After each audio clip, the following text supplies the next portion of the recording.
दशरथ जी के बीआई। दशरथ जी की एक लड़की थी शांता, उसकी शादी श्रृंगी के साथ हुई थी। श्रृंगी के पिता थे शमी। सहज नहीं है। अब क्रम ये आया कि महाराज उसी समय पर, उसी पल, उसी घड़ी जब सर्प गले में डाला, श्राप दे दिया, 7 दिन में तेरे प्राण छूटेंगे। कितने दिन है? 7। भागवत जी का मूल तत्व 7। 7 दिन अपने भी जिंदगी के हैं। अपना जन्म कितने दिनों में हुआ?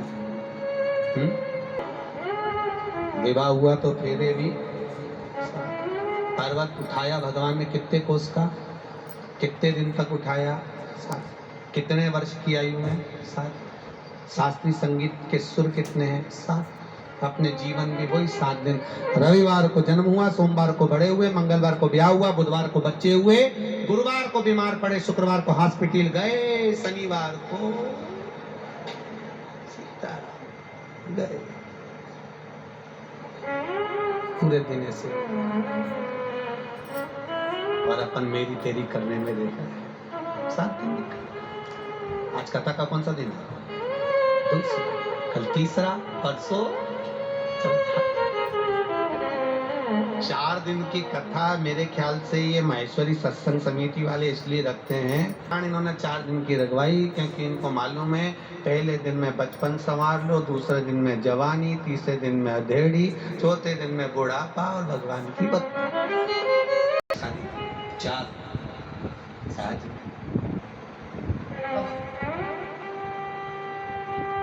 भक्ति के मूल समय आया, तुम्हें 7 दिन में तक्षक नाग डसने के लिए आएगा। शमी बाबा ने जाकर परीक्षित से कहा।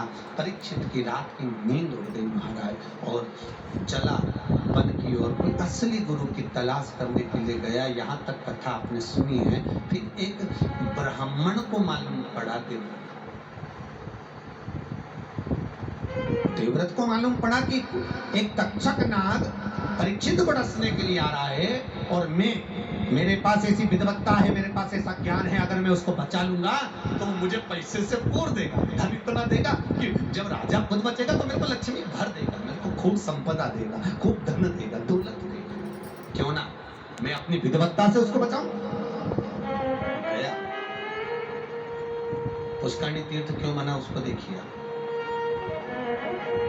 गया और उसने जाकर, देवव्रत ने जाते जाते बीच में तक्षक नाग उसको मिल गया। नाग ने रूप रखकर पूछा, तुम कौन हो, कहाँ जा रहे हो? महाराज मेरे पास एक ऐसी विद्या है जिसके बल पर सर्प राजा को डसेगा और मैं राजा को जिंदा कर दूंगा। तो राजा मुझे धन देगा, संपदा देगा, दौलत देगा, मैं बड़ा प्रसन्न होऊंगा। तक्षक नाग ने कहा, ऐसा होता है क्या? तो राजा बोले, देवव्रत बोला, प्रयास कर लो, प्रैक्टिकल कर लो। फिर वही वाली बात आ गई, प्रैक्टिकल करो, प्रैक्टिकल। और कहा क्या प्रैक्टिकल करा जाए? ये सामने जो वृक्ष है, तक्षक नाग कहता है मैं इसको डसूंगा, सूख जाएगा, सूखेगा। तुम इसको जीवित कर सकते हो? हाँ।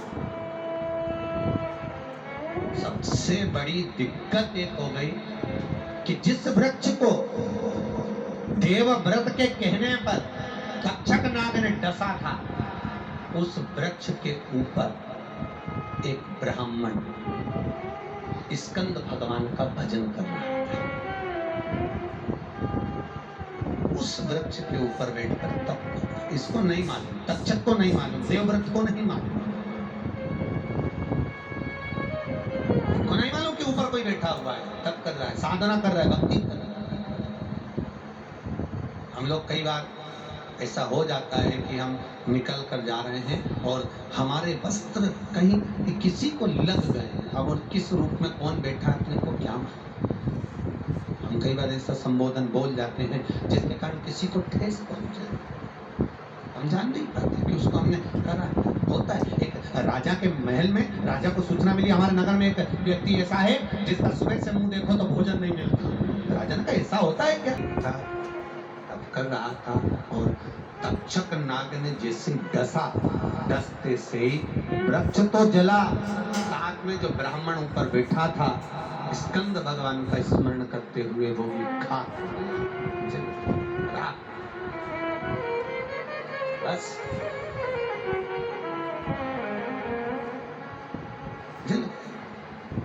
अब देवव्रत से कहा तक्षक नाग ने लो जीवित करो, देवव्रत ने कहा अभी करता हूं, हाथ में चल लिया, विद्या पड़ी।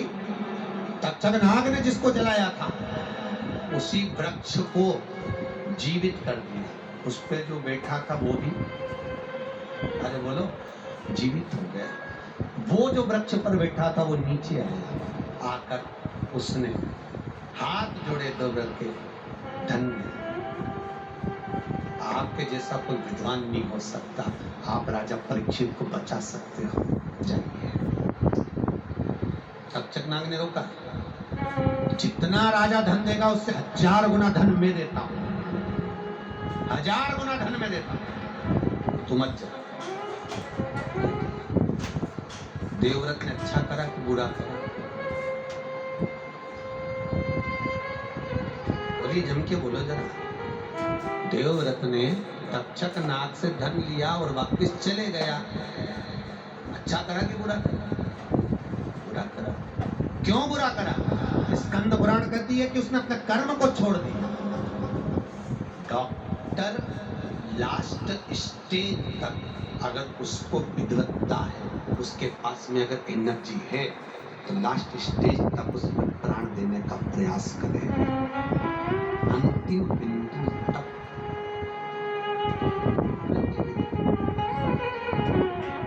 देवव्रत ब्राह्मण है, अच्छा काम करने के लिए गया, पर उसके पास में अगर कोई चीज अच्छी राय दे सकता था, अच्छा काम कर सकता था, राजा परीक्षित को जीवित कर राजा गया, धन लेकर चले गया। गांव के लोग, नगर के लोग थू करने लगे। एक बार कहीं बैठकर सत्संग कर रहा था, प्रवचन सुन रहा था, उसमें सुना अगर कर्म छोड़ने के बाद अगर व्यक्ति जाता है तो उसको एक नरक नहीं 94 नरकों का भोग भोगना पड़ता है। 94 परेशान हो गया, क्या करूं भगवान।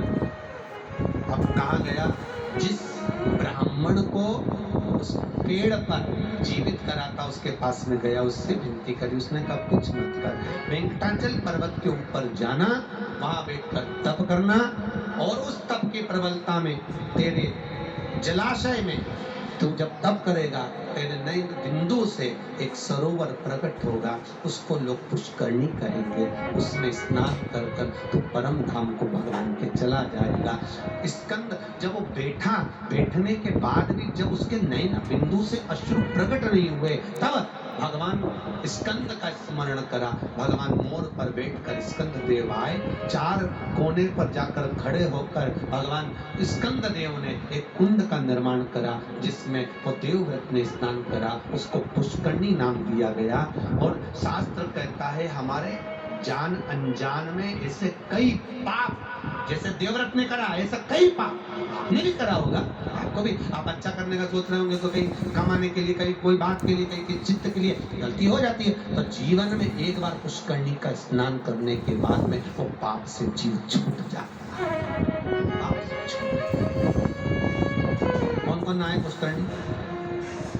जम के बोलो, कौन कौन नहाए? सब लोग नहाना चाहिए एक बार जीवन में पुष्करणी का स्नान। और वही बात यहाँ, विद्वान से विद्वान नहीं, बहुत कठिन है।